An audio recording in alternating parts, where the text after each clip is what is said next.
to read my tab for my script. Oh. Are you ready? No. Oh, go too bad. Welcome back to the RF Fitness Podcast, brought to you by me, rffitness.net. Your source. I am RF Fitness. I am. I suppose you are. RF Fitness. Your source for online rough fitness. Your source for online coaching built for and by busy grown-ups just like you, who are on the quest for health and strength in everyday life. I am your host, Rob Finlayson, certified older brother, personal trainer. I'm sticking with that. I like that. It's a good one. And future cult leader. And yeah, we all have goals. And I'm here with my co-host today, Rachel Hammerud. Okay. I tried to do like a rough thing, and then I was just like, oh wait, my name isn't pronounced like that. You know, it was rough. I didn't EAL Rachel spell my name EAL, and I was like, girl, I'm not one of you. I'm not joining your EAL cult. I'm not an eel like that. I'm not a weirdo. You tell him. Fun fact, though I think I've said it on the podcast before, I'm going to tell you again that my name is spelled Rachael because it is my dad's first and middle name put together. Mm-hmm. Cool. I don't know if we haven't mentioned that on air, actually. Maybe like the first 3 episodes. Yeah, maybe. That was a while ago. I am the little sister and thirsty. Sipping. And certified magical woman's teat. Because you're cold, and I said it's colder than a witch's tit out there, and you have apparently never heard that saying before? Yes, I fucking have. Okay, good. Whatever. Yeah, whatever. So, well, I mean, first of all, welcome back. We didn't have an episode last week. We were gonna try and do like an in-person workout session last week on Tuesday, but then like you were feeling ill, and I needed to go vote. Down with the sickness. Yeah, we all did. And so this week we're gonna try and do that workout probably on Friday afternoon, morning, whatever it sounds like. Yes. Super hope so. I would really like to like live record an episode like in the field. I would do that. Not the entire thing, not on video either. Audio only, just like to definitely picturing just a live video stream of me struggle bussing around. People would love it. That's great content, dude. For all the wrong reasons. You have to be willing to completely sacrifice every shred of dignity for internet points. And then we'll get a lot of likes. And then that's the entire end game. That's the whole point of this. That's the whole point of any of this, is to get likes. Hope you like it. To get those Monopoly dollars to spend on dopamine. Gotta have the coops, ADHD. Baby. So, so we talked for like 45 minutes before recording, guys. So we're throwing around inside references here that really are privy only to siblings, so to the special relationship only you and I have, Rachel. Or you could join this relationship by joining the double platinum black diamond. That's right. Yeah. If you want to be a part, obviously, I mean, I do the plug usually at the end of the show, but hey, if you want to join the Discord, go to rffitness.net. Scroll to the bottom. You can join the Discord for free. But if you want to join the podcast, if you want to join our family, that's a double diamond secret platinum level subscriber reward where you are legally adopted into the siblality that is Rachel and I. So we haven't had one yet. So you could be the first listener. Dude, you know how many of at least my friends would sign up if it meant that mom would be their mom? Probably a lot. Mom's pretty great. Dude, all my friends are obsessed with mom. Best mom I ever had. That's for sure. Okay. Let's not get too crazy.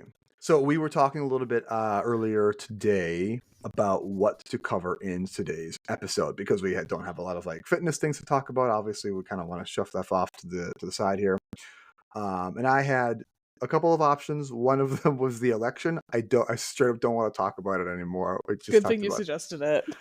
it felt like a good idea. And when I texted you about it like 9 a.m. this morning, I was like, it's upsetting and hard to talk about, but it's super duper timely, and I think it could be valuable and helpful for people because I've had a lot of thoughts about it and said some words and posted some things that I think people did find helpful and in conversations I've had with people, they've expressed to me that they feel better after talking about it. So I think it can be valuable to talk about this sort of thing. However, that was 12 hours ago, Rob. Rob now is tired and stressed out, and I'm back to not being. I'm like, I've run out of all my helpful juice, and I'm just angry again. So I can't really talk about that right now. Your carton of helpful juice is empty, and your angry juice is full. Wait, my angry cup is all the way full. I go on enough pseudo political rants on this show, just without. Like actual thing. I go on rants all the time about things that I believe strongly in, and I just happen to have a lot of really strong opinions. That's weird. It is my gift and my curse. What can I say?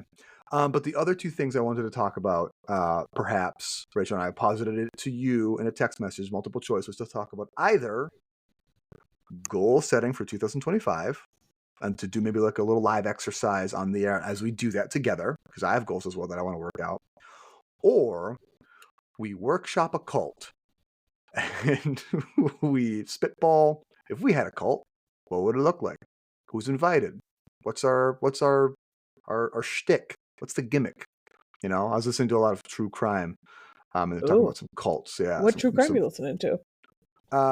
True crime I mainly listen to Last Podcast on the Left. And they're true talking crime. Yeah, true crime.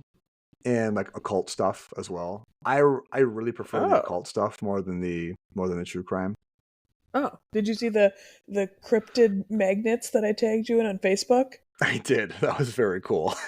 Those are cool. I'm so desperate to see a cryptid. I want one so badly. Dude, my biggest fear is slowly coming true. About cryptids? Kind of. Go on. That my daughter is going to be either like possessed, like a haunted child. Yes, that has always been my biggest fear in life. What, dude? Yes. Okay. Please continue. It's like always little girls in horror movies. It's never little boys. Why are little girls creepier? I don't know. What about Damien, the most famous evil child in all of film history? He doesn't count. What about Chucky? Do we for sure know he's a boy? He's a doll. Don't gender him.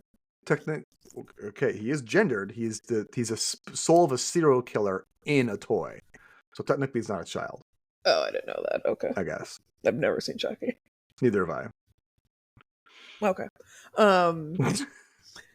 So Linnea's like super into monsters, but now she's just like saying some weird things. Okay, like what? And like she will like be doing bedtime in essentially the dark with her little night light on, and then she'll be like, "No, friends, you stay over there." And I'm like, "Oh no. What?" To whom are you speaking, my child? And I'm like, I want to know more, then I don't want to know more. And it's like everything else in life that she says I don't take seriously. But then when she says that there's friends in the room in the dark, I'm like, oh my god. Mommy needs to leave. Yeah. Like you're going in the crib and hanging out with your friends. Have fun at your slumber party, kid. Yeah, and then like today she opened up like during bedtime, she opened up like the door and she like shut it really fast and she's like, oh, there's a monster in there. I'm like, oh fucking shit, man, is there? Well, damn. Well, better keep it closed then. I remember this comic that I saw on Facebook, and it was this like this little kid goes up to her parents' bed and she's like, "Mom, there's a monster in my window or whatever," and she's like, "Well, what do you want me to do about it? That sounds scary as shit." Yeah. I think I've seen that one. It's so funny. Sorry, your parents are dicks, kid. Yeah.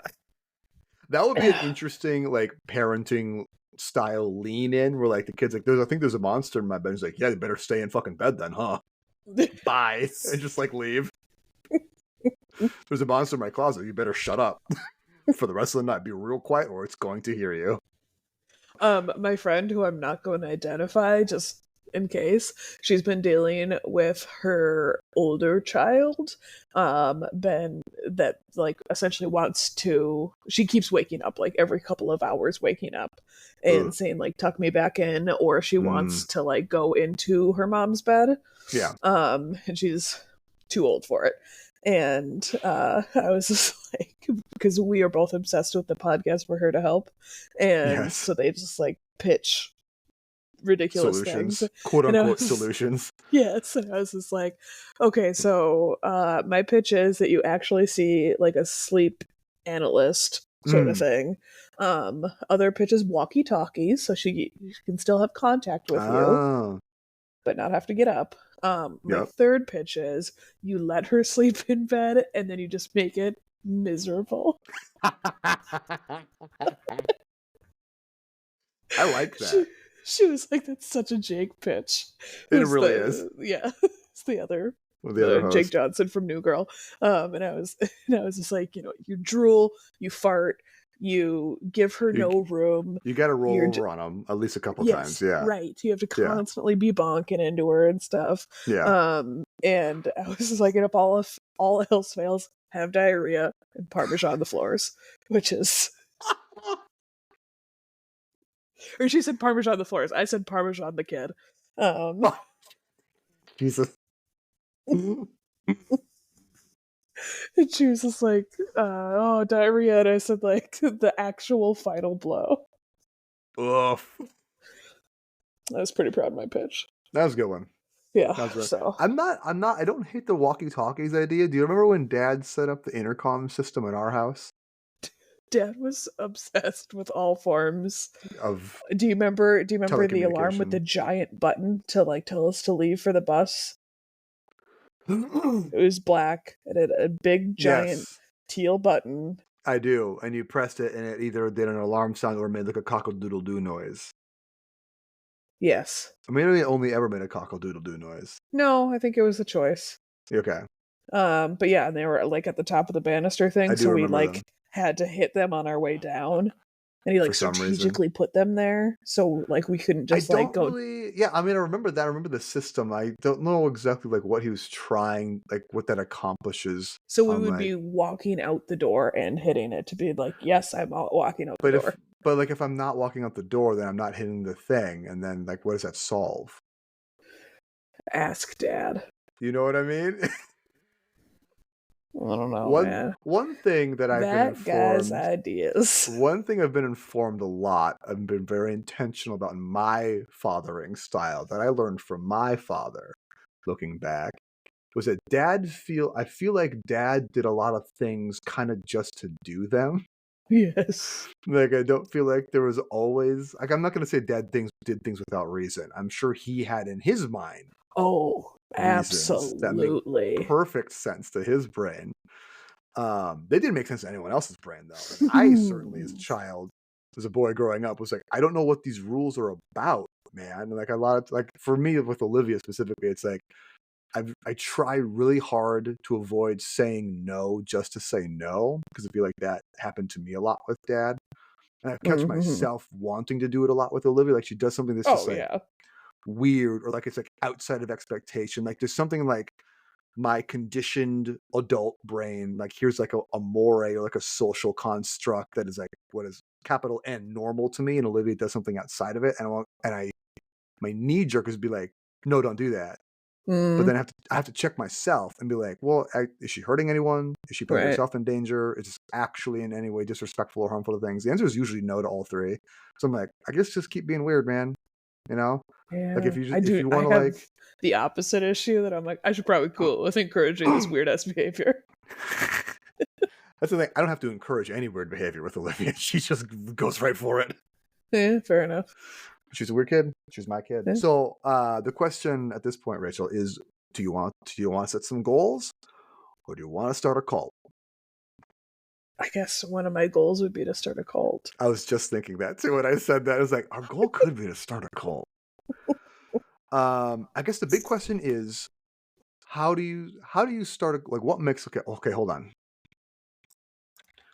What makes a cult?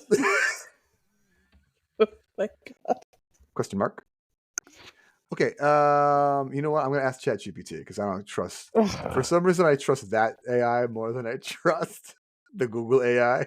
Oh my God. ChatGPT, how do I start a cult? And the FBI is just like, oh, bookmark. Oh, hello. Starting a cult Riff. or any group based on shared beliefs is a sensitive and complex endeavor. If you're serious about creating a group around a belief system, philosophy, or set of practices, it's important to approach it responsibly and ethically. Here are some points to consider if you're thinking about gathering people around a common sense or around a common cause or philosophy. And then it lays out what 1, 2, 3, fucking 8 things. These are not bad. Okay, 8 1. commandments. The 8 commandments of ChatGPT. This could be an AI cult. How easy would that be? God. Ooh. 1. Clarify your belief system or philosophy. What's the core idea? 2. Create What's a our sense of core community. idea? Well, let me go through all of them first, and then I hate reading all the way through first. we don't read the whole recipe. We just read the bullet points, and then we get through, and then we realize after you put the cheese on the macaroni that they should have been separate. I have fucked up Kraft macaroni and cheese before. Step 1, clarify your belief system or philosophy. What's the core idea? 2, create a sense of community. Gather like-minded individuals and establish rituals or practices. 3, provide a sense of purpose. 4, develop charismatic leadership. Hey. 5, create exclusive knowledge or practices. Okay, all of these are things that I've already been writing down in my little notebook today about this. 6, build a sense of us versus them. This is going to be so easy.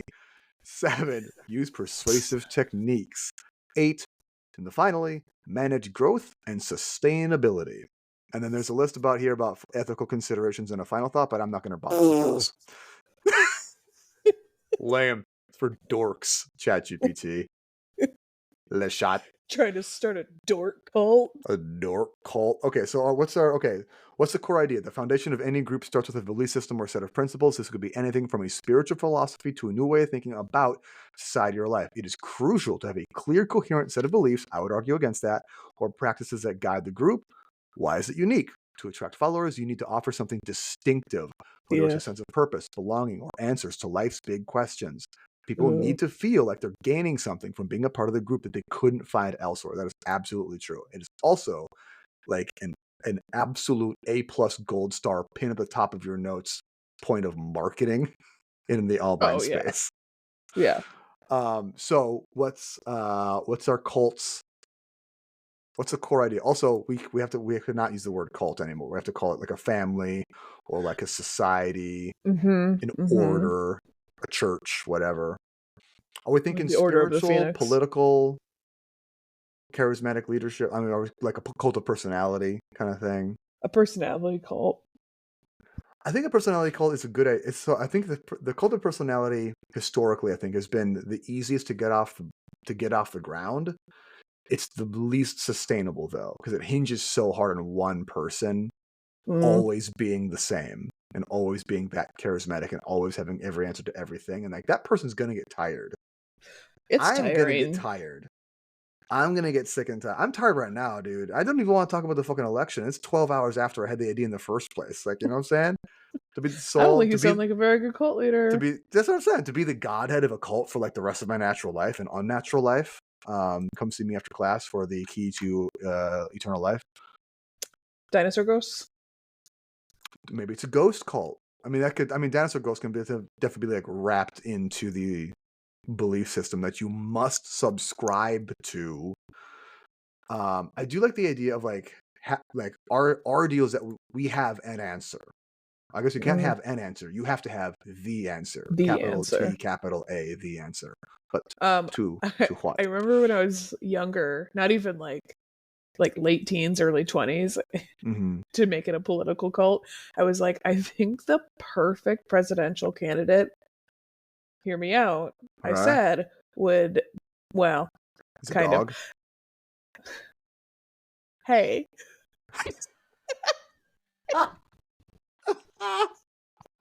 I'm sorry. Please continue. Please pick up where you left off. Was a mixed race, Okay. lesbian. Okay. That's half a dog. So when you say mixed race, you mean like a mutant, it's like a hybrid species? No, I mean like black.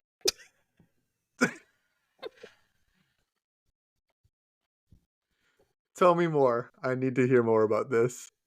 Okay, so like if they were essentially anything but completely white, they would be concerned about a lot of the issues that I'm concerned about. If they were a woman, they would be concerned with a lot of the issues that I would be concerned about. If Right. they were gay, I would be Right. blah blah blah. If they were half a dog, then they would be half invested in the issues What half? that are. Ooh. Well, I'm saying it can't be top half because you're going to be able to talk English. I was just about to. But Let's then also not be ridiculous. But then it they can't all be the top. Let's not get fucking absurd. But also, I feel like if it's not the top half, you're losing all the charm of having someone who's half a dog. If you don't have a dog because they face. wiggle their cute little butt. Okay, so they got a cute butt. Yeah. Could we just have a president with a cute butt, guys? It's fucking 2024. Because that's so much to ask. Guy. It's not the next guy. Diaper ass wearing dude. Crinkle butt. I know what half of him is dog. I don't even know what that means. I think it's derogatory, though. It's probably like the torso that you've never seen. It's all 8 nipples. I was just about to say it's the nipples. Yeah. It's cold as 8 witches' teats. Okay, so is our core, this is already, why is it unique? This is already unique. Is our core idea that dogs should be like political players? Half dog should. Okay. So what we need to backput that's so many. Half dog in the White House is such a star shot, such a moon shot for Black us. lesbian half dog. Sorry, black lesbian half dog. Such a moon shot. I feel like our step 1 needs to be creating a black lesbian. I think we have those already. I think so too. Is creating a dog human hybrid. Oh, okay. All right, fine. Okay, so here's the thing. If we make a cult around the idea that it is morally imperative to hybridize humans with animals, specifically dogs, we have to get out ahead of the bestiality thing. Because that will be the number one. People are already yelling about it in their cars as they listen to this episode. Thank you, everyone, for your input. Oh, don't be a prude. We can't say that because then we're just a weird animal fucking cult. That's true. You know, they're gonna call us like the zoo or something. The farm. Very much the show Sweet Tooth on Netflix. Haven't seen it. You would probably like it, I think. Just kidding. No, it's not good enough. It's not G enough for Olivia. But because of all the animals they have sex with, or what? Because I feel like that was the transition into you mentioning that show. No, there's just a lot of dead people, but oh sure, we know Olivia loves talking about that. Loves talking about that. She has a healthy interest in mortality. I think there's nothing wrong with that. Can I tell the Halloween story? Please do. Okay, so as all of you know, Porter, my beloved pet, had passed away. And then apparently on the way to Mom's pumpkin carving party, Mo made it very clear to not talk about Porter. And yes, more than once. There's like 3 distinct conversations we had. And then we were talking about just saying Happy Halloween and like who would you say it to, I guess, or something like that. And I said, oh yeah, like we can say Happy Halloween to Gunther, my other dog. And she was just like, yeah, you can say Happy Halloween to Porter because he's dead. What? We prepped you for this, And I was Olivia. literally just like walking away already, and I was just like, that's true. I'm going to keep walking away. I'm going to keep walking away. These socks were made for walking, Olivia, so I'm not going to talk about. Okay. How about this? How about we walk back from the animal hybrid thing. Fine. Animals should vote. Okay. Certain animals should vote. Okay, because that's going to be the thing. Not every human, not every person who lives in the continent of the United States votes. Only certain animals should be allowed to vote. Are we talking about like pets or wildlife? I mean that's just it. That's to have to be the charter of our. I think that's the pets would be influenced by their owners. I mean, it's like children are by their parents, I suppose. But that could be like the part 3. You know, like that's part of our whole charter, right? Is created. We're like an animal rights group, but really we're a cult. That's a good one. What we say is we want to give voting rights to animals, which I love because you can say or I have so many ideas. Corporations can vote, right? Like corporations are counted as people. Oh, for the purpose of free speech and money donation. So why can't we extend the same or similar rights to an actually sapient biological organism like my dog or a chimpanzee or a koala bear or a deer or something like that? You know, someone who's lives among land. A koala. Certainly, they have just as much like buy-in to so many of the policies that affect their day-to-day life. Dude, as it does ours. Absolutely. Certainly they don't pay taxes, but they also don't have income, so I'm not too worried about that. They also don't really use roads or public services or anything like that. But I would I would imagine that down the line, if you give animals the vote, give mammals the vote, we're going to see a huge swing to like a Green Party sort of like policy, right? Well, yeah, obviously. That's gonna be all they care about is clean water, clean air, which I'm about personally as a filthy socialist. That's what I'm here for. Card carrying green socialist. Okay, so I feel like this is a good one. The real thing that I want to do with the cult is to get a bunch of money from a bunch of rubes forever and not have to work ever again.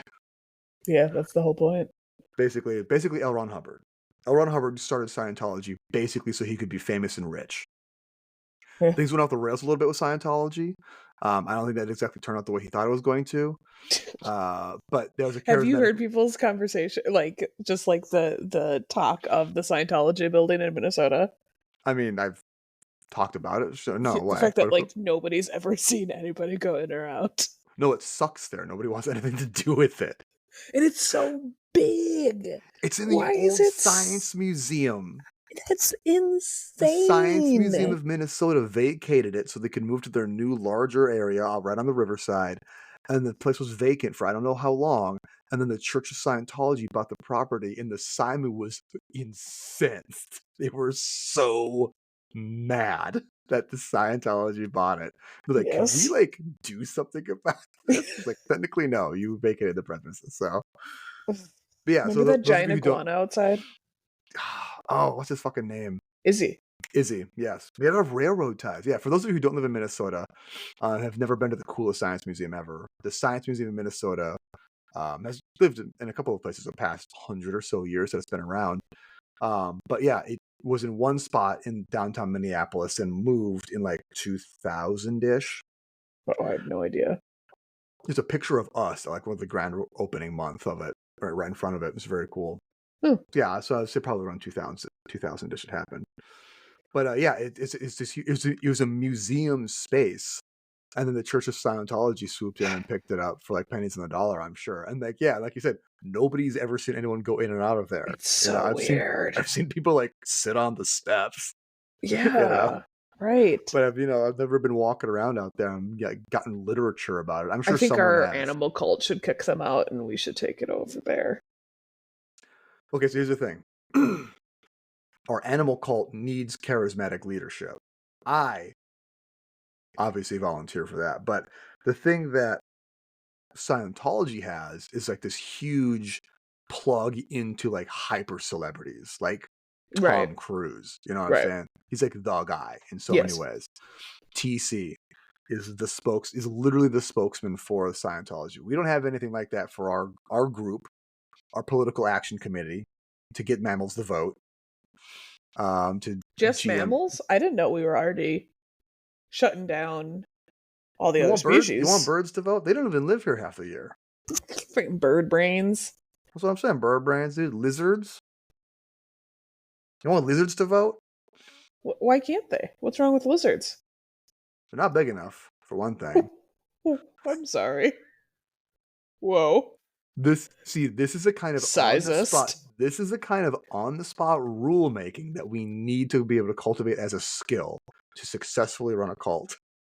There has to be an impenetrable web of nonsense rules that only the people at the top seem to understand completely. Okay. So that all right. everyone else at the lower levels, just like Scientology, has to break their brains in half to even act like they understand what's going on so that they can continue to rise in the ranks.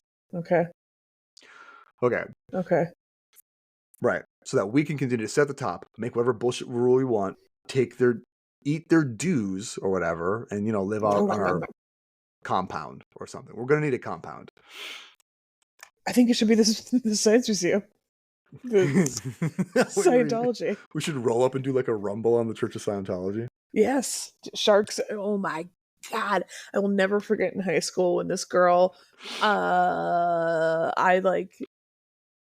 asked her essentially if she wanted to fight, and she's like, "You want to rumble?" What up? And I said, "This is not West Side Story." And she was like, "No one who knows it's a West Side Story reference would ever want to actually fight." Yeah, fair enough. Spoiler alert, we did not end up fighting. Oh, are we best friends now? Super Noah. No. Well, there's at least one person out there, not a bestie. Yeah, hated her when I was 14, still hate her at almost 34. Consistency is key. Create a sense of community. Gather like-minded individuals who share your values or vision. This might start with a small group of close friends, or you could try and connect with people online who are interested in your idea. Establish rules or practices that bind people together. This could be regular meetings, shared events, or specific ways of interacting that reinforce group identity. I really like this idea. I have thoughts on it. Create symbols, names, and terminology that make the group's identity unique and give members a sense of belonging. For example, unique titles for members, special language, or metaphors. That's kind of what I was excited about in the point right before. It was that creating like nonsense words. Again, I'm looking at there's such a rich groundwork for successful cults for us to pull from. Yeah, true. Scientology, the Catholic Church, the family. Like all of these are huge, successful cults. Political parties, huge successful cults. But they have they have these specific things. Like it's a very like us versus them mentality. There's special language that they use. Like as an insider, you know what it means. We've heard a lot about this in the news. I mean, I have because it's the kind of things that I read about. But like dog whistles and like far right content posting and stuff like that. About dog whistles? Dog whistles. So a dog whistle is something you see online where it's like, it seems like a somewhat innocuous phrase or meme or symbol. But what it is, it's someone who's usually on the far right conservative, essentially, and not seeing the internet, posts whatever. And then only other people who are in the know see it and can see that guy's using like the code word for this. Right. Back in the day when I first started looking into COINTEL and like fucking 2000, whenever it was, 2017. Back then it was like people on Instagram and TikTok and Facebook would post like a word, and then there would be three brackets of parentheses on either side, and that was to like remember that. Yeah, to explicitly call it out as like, I am posting this dog whistle. This is for a specific audience, but I'm not going to see who that audience is, but they know who they are. And if you read, You know who they are, but I'm not gonna say it because that's gonna get me canceled, and that shit like that. Huh. And like, there's a thing with like the like I'm doing it Yes, on I the was just screen right about. now. Yep. Yes. Like the KKK has their like their fun little hand sign. Gangsters be stimming and shit, doing that. That's a good. I mean, it's not. I mean, it's a gang sign, whatever. But it says dog whistling, essentially a gang sign that you throw up in text form. I guess on social media Interesting. specifically. Okay. Yeah. God, I read so much about in like 2016 to 2019. I read so much about COINTEL, counterintelligence, and terrorist groups and hate groups and how they operate and how to identify them. I Okie went down a rabbit dokie. hole. I went down a rabbit hole, dude. Have you ever seen Hate Thy Neighbor? I've not. Oh, sounds like you would love it. Sounds like it. What is it? It's a documentary series put on by Vice. So it's gotta be good. And it's this guy. I mean, I love anything that Vice puts on. I love And most things that Vice puts out. okay, fair enough. I haven't seen all of it. Right. And the guy goes around and just like essentially interviews different hate groups. And That does man, sound very interesting. Yeah. it was this hate group against gays, and they wore this shirt that said, sorry for everyone that hates the icky, so when we talk about bad things. So shut your ears, old ladies, because the shirt said gay sex equals prolapsed anus. I was like, that is such a weird point. They're weird people, dude. And I was just like, for hating gay people, you seem to be super concerned about. That's kind of the thing, right? About all those people who seem to super hate gay people. It's like you think about men's penises a lot. Like definitely more than the average gay man, probably more than a proctologist. It's My just, guy. What? A preoccupation, a dangerous preoccupation with male genitals and what they it would do. just like make more sense if it said like gay sex equals sin or something like that. Right. But just like, I don't know, man. It Like, treads into the absurd. So here's the thing about hate groups that I learned from my years of study. Specifically fascists and like the far right. I said I wasn't going to talk about politics. oh no. I can't not. The comforting weakness of the fascist animal is their terminal incuriosity, their absolute inability to have an imagination, the physical inability to create or hold an original thought in their wrinkled, hateful little brain makes it so that wouldn't be very wrinkled. It it would be would be very pretty smooth. You're right. smooth. You're right. Thank you very much, Rachel, for copping me on that one. I appreciate it. You're welcome. I keeping have it room real. in my wrinkled brain. My extremely wrinkled brain. But yeah, basically they're extremely stupid and choose to remain stupid because someone else, as long as they stay dumb, someone else can just continue to feed them all the answers to life's questions, and they know Right. they never have to think or have a problem ever because someone else has the answers. Which is why cults work, which is what we need to do, Rachel. We need to. Oh, back on the train. You guys thought I got off the rails. Oh, no, brother. I'm right back on the rails, right back on the cult train. Choo choo. We should get a celebrity endorsement from a professional wrestler.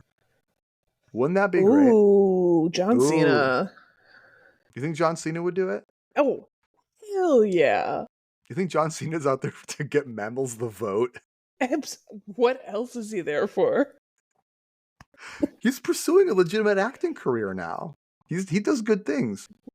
You think it's an acting career. What it is. It's big mammals setting him up as a set piece. As the mouthpiece of mammals get the vote. Yes, it's actually a manatee that's booking all of his projects. Hell yeah, dude. Okay, so we have a managed tea. Good one. Okay. So here's provide a sense of purpose. People often join groups because they seek meaning or direction in their lives. Your group should offer that, whether it's a spiritual purpose, a philosophical goal, or a sense of collective action, such as social justice or personal enlightenment. Getting mammals to vote. Okay, what if only the leaders can talk to the animals and say, like, the animals want to vote this way? Oh my god. Top of the order, you get the ability to just talk to animals. Yes. Magical powers. Yes. Now we're fucking talking, dude. We are cooking with gas, sis. Okay. This is what gets people in. The political action gets people curious. Yes. The ability to speak to animals keeps them coming. Only people behind this wall of impenetrable nonsense have that ability. Our brains are so much more developed. We're so in tune. You should see the wrinkles. You should see the wrinkles on my brain, but I can't show it to you because I would die, and then I would not be able to talk to this chameleon anymore. Wait, that's not a fucking mammal. You're right, it's not a mammal. We don't talk to chameleons. Thank you, Rachel. Talk. That was a test, and you passed. Good job. You may come through the door. Yeah, enter the door. Enter the briar patch. Ooh, I like this because dude, we could weave in. We're both just flailing. I'm cooking, dude. I'm cooking here. Or he's stimming because it looks. Gang members be stimming and shit. I'm rocking back and forth in my chair. I've just needed to use my brain in a creative way all day today, and this is finally my chance to do it. Hey-o. I like it very much. We can weave in, we can pull in so much like occult energy and like witchy energy with this too. If we make it like a nature. Oh, absolutely. Almost, I don't want to say like a Wiccan thing because that's a full on like spiritual process, religion of its own, and I don't want to like denigrate or shrink that or whatever. Have you ever seen Yellow Jackets? Yes. Oh, I saw most of the first season. I want to say, that was a cool. How could you not finish it? Mo watched it without me when I wasn't around, which is fine. It was more her show. Oh, I was playing video games. It's okay. I told her she could. All right. But that's what I'm talking about, like wilderness, and that's the kind of thing that I am legitimately fascinated and curious about, and think is so cool and interesting. Is like woodland religion, basically, like what was out there, like what were people doing with their spiritual energy before organized religion came around and said like this is how you do it. Right. Because anywhere that there is a group of people, they're going to have some sort of like codified way to explain the experiences that they're having inside their own heads, right? Like yes, everyone has an internal life that is then explained by whatever cosmological organization you subscribe to.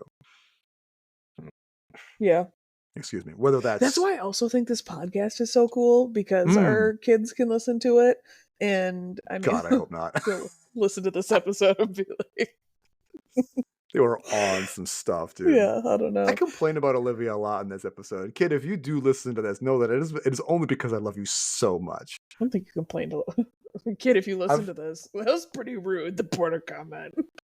It was pretty rude. I tell Olivia, I talked to her right night today. I tell Olivia every night when I tuck her into bed, and every day when I would tuck her in for nap, I'm really lucky to be your daddy. And then she says, I'm really lucky to be your kid. Yeah, it's really nice. I didn't tell her to say that. She just started saying it, which is really, that makes me feel very good. But I am. I tell that every day. I always tell Linnea that I love being her mommy, and she's my favorite. She always just says, yeah. Yeah, I am. I don't forget. Keep it that way. Keep it that way. Yeah, Olivia always says, I'm really lucky to be your kid. And I usually say, you're right. Okay. Like, don't forget it. It's a joke. She knows it's a joke. It's a little bit we have. You gonna talk about it in therapy? Why not? It's career stability for Missy. Shout out to Missy. What do you think of us starting a cult? Are you down to get mammals to vote? I think she would be. Honestly, here's my big argument. It can't go worse. Honestly. It can't get worse. You know, maybe the reptiles took over in this most. If you think, look at your dog. If you are a listener, look at your dog. Think about your dog. How would your dog vote? Don't look at Gunther. Yeah, Gunther. That guy's a fucking idiot. Yeah, I wouldn't ask Gunther. I voted for JFK Jr. Yeah, honestly. For So I voted for more cheeseburgers. Yup. All right, so here we go. We have our belief system. Yes. Get mammals to vote. Why is it unique? You can talk to animals further on down the line. Yep. Create a sense of community. Create a sense of community. Here, get like-minded individuals. People who listen to the podcast, obviously. If you listen to this podcast, you're in the cult. Sorry, not sorry. Establish rituals. You already drank the Kool-Aid. You have drunken the Kool-Aid. It was Flavor Aid, actually. It was through your ears. And it was through your ears. Create symbols, names, and terminology. Okay, this is where things start to get important because these are going to be words and phrases that become like calling cards of the entire organization. What do we call our movement? Because I don't want to call it a cult. I want to call it a movement. The mammals movement. Because bitches love an alliteration. I always say bitches love alliterations. We do. We do. We do. Okay, you know what? I'm going to ask ChatGPT. ChatGPT, would you record a podcast episode that makes more fucking sense? Rude. What would you name a cult whose purpose is to, quote, get the mammals the vote? End quote. Does ChatGPT ever say, I don't know? Guess we'll find out. Okay, the Mammalian Liberation Front, the MLF, that's danger close to a MILF, so I'm not sure. The Mammal Rights Collective, the Vote for Fur Initiative, Paws and Claws Coalition. I don't hate that. Nope. That is so many grooming salons. Paws and Claws? Okay, for sure. Like barking bubbles. Fur Vote Syndicate, Mammal Votes Now. The Fur Votes is pretty great. The Wild Suffrage Society. I think we might have something we could cook with there. The Claw to Ballot Movement, the Beastly Ballots Movement, no. Mammal Democracy Alliance. Okay. I like the wild and I like suffrage. I like wild suffering.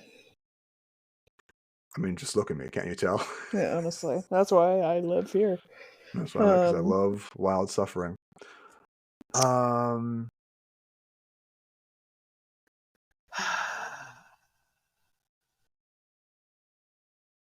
Have you ever played the license plate game where it's just like, JFK and it's just like whatever comes off of your brain? Nobody plays it like me.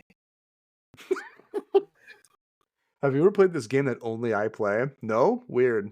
No, nobody plays it as unhinged as I do. Oh, I got They okay, yes. actually think about it. And I was like, do not think. No, it doesn't have to make sense. Yeah, just straight up word association. Yes.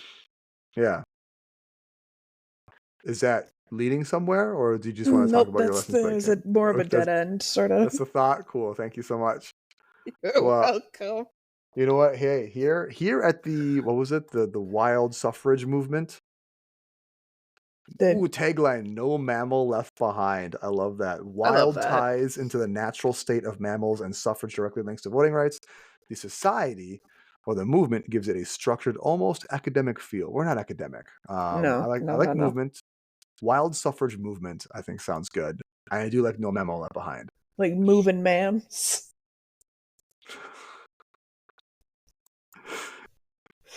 Do we have to? Is that? It could just be okay. Fine. It could be the dance club subgroup.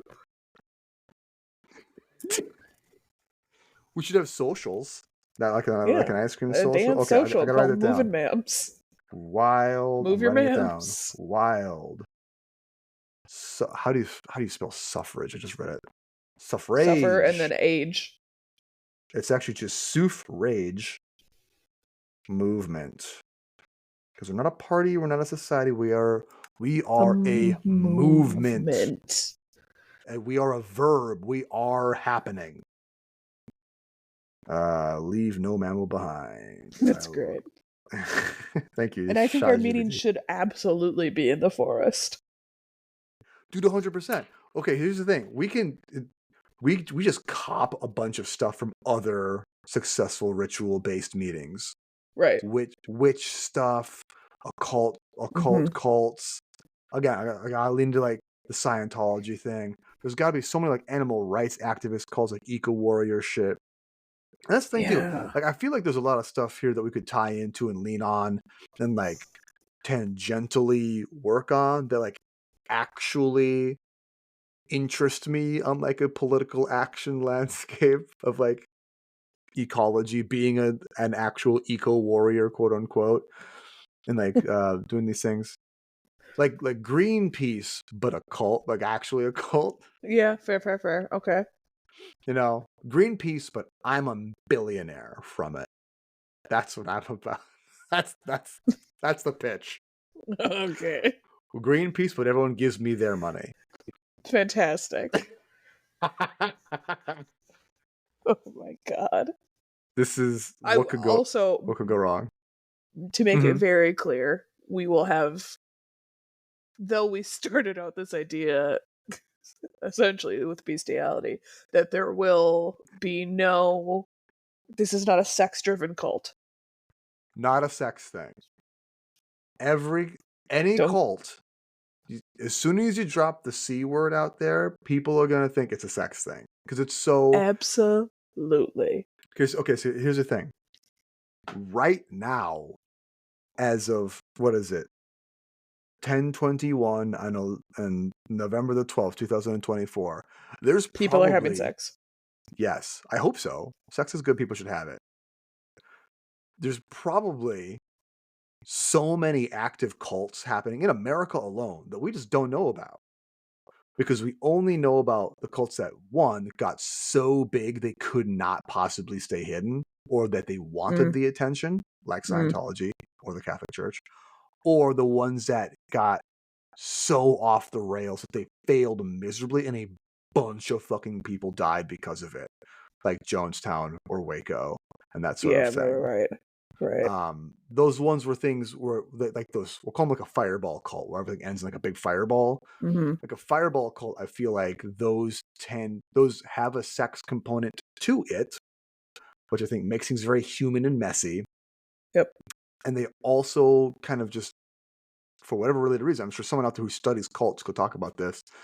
There is already a tie to like political violence and like a sort of like almost like a sovereign citizen sort of attitude towards the government and like stockpiling of weapons and ammunition, basically. And I think when you put those things together, and what you have is capital M misogyny just running a cult, and that's not what we're about.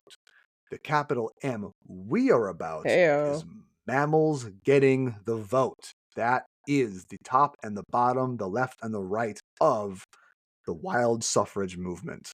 So our little emblem would be like the big M with a gun, an AK-47. It needs to be furry.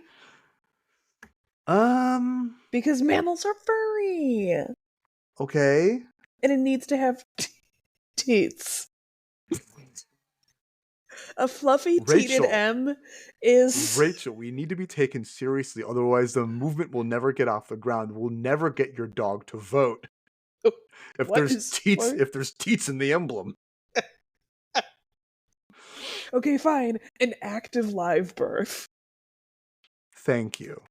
Taking place. Thank you. It's a GIF at the time. It's just a giraffe falling out of its mother. Join our movement.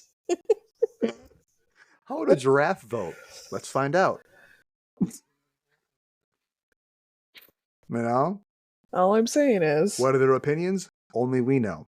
Because we can talk to them. We can talk to animals. Did you know that? We can talk to animals. How? If you do enough ma'am dancing.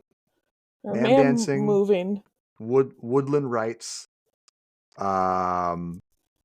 Deep knowledge of biology from colleges you've never heard of is how how secret and fancy they are. I did take advanced zoology in high school. What more do It you was need? my only AP class. How'd you do in it? C, like everything. C's get degrees, baby. Okay, let's see. Use persuasive technique. Oh, build a sense of us versus them. That's pretty clear. We've done that here, I think. Create exclusive knowledge or practices. That's talking to animals thing. I do like that that's pretty much just it. Like, I feel like if there's like a lot of things, people are like, well, why there's so much, why can't you just trickle down? But if it's like there's one secret, talking to animals. And it's such a universal, like, who hasn't wanted to be able to talk to animals before? I'm saying. Step 7, use persuasive techniques. Okay, again, that's just basic selling. Manage growth and sustainability. If let's say, stop you right there, ChatGPT.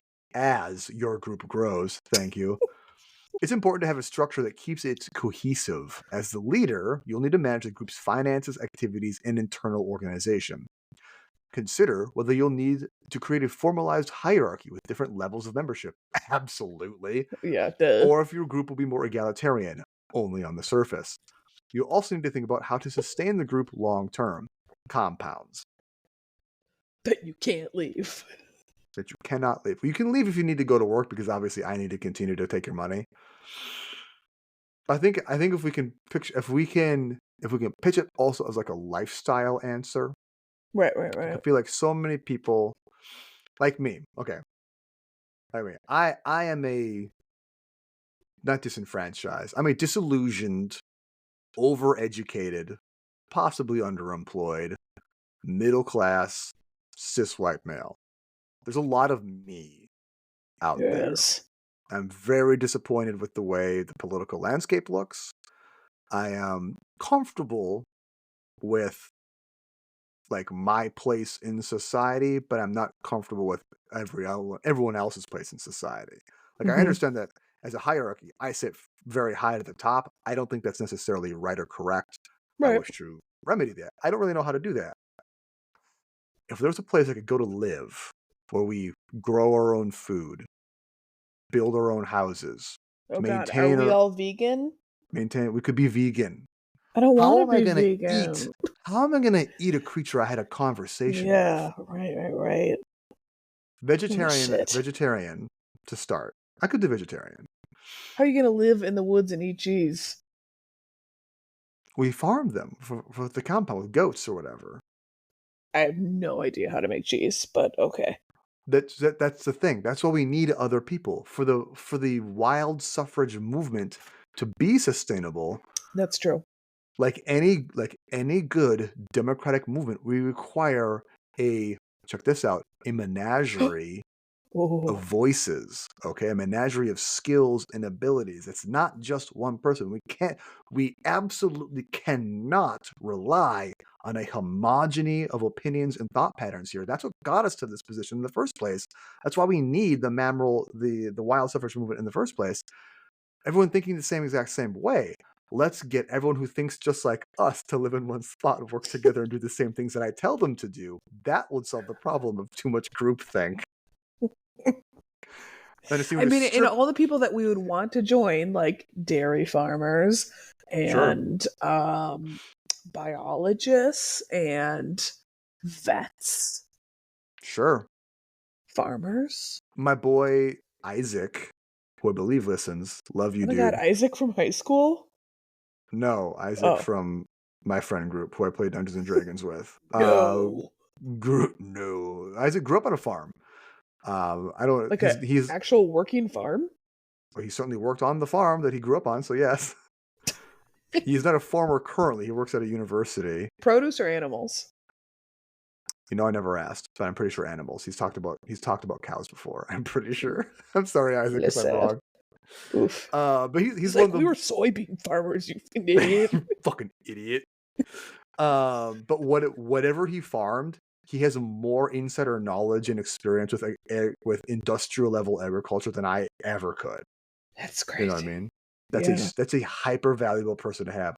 Isaac, if you want the secret to learning how to talk to animals and a high position in the wild suffrage movement, come talk to me, man. I'll get you figured out. Just Venmo us. Venmo me your entire life savings. Rupees. What could go wrong? Guys, we have all the answers. We just can't give it to you for free, because if we put it out here, then everyone will have them and it'll get diluted and misconstrued, right? And then they will find a way to turn the idea around on you so that you will go back. You'll go back to their way of thinking instead of keeping your way of thinking that you know is right, that you have been cultivating, that you have worked hard to think of all by yourself. These ideas that I have given you in this episode, you thought of them all by yourself. You should be proud of them. You should hold on to those ideas. You should bring it to me and give me your life savings. So I can tell the animals. So I can tell the animals how good of a job you're doing and how you are an ally to mammals. We'll get shirts. Mammal ally. Maz. Mammali. We'll workshop it. All right. We'll workshop it. We'll ask the squirrels. They're good at art. I think we got a lot to cook on here, Rachel. I think so too. Yeah. And it's not animals. It's not animals. I will continue to eat meat until we have a compound upon which until I can talk to a cow, I'm going to continue to eat meat. Rachel, I can already talk to cows. I am the charismatic leader of the wild suffrage movement. Do not let it become twisted, please. Okay, sorry. Stop twisting.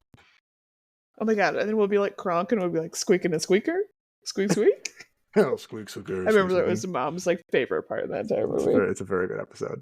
Very good show. Is there anything, I'm thinking of the ending of the episode here, is there any last thoughts or opinions or inputs to the mammal suffrage movement that you want to give us, Rachel?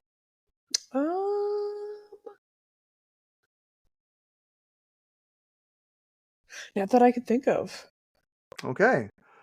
This is the part where I normally give my pitch to go to my website and sign up for personal training, but I don't want to be associated with this episode in a professional manner.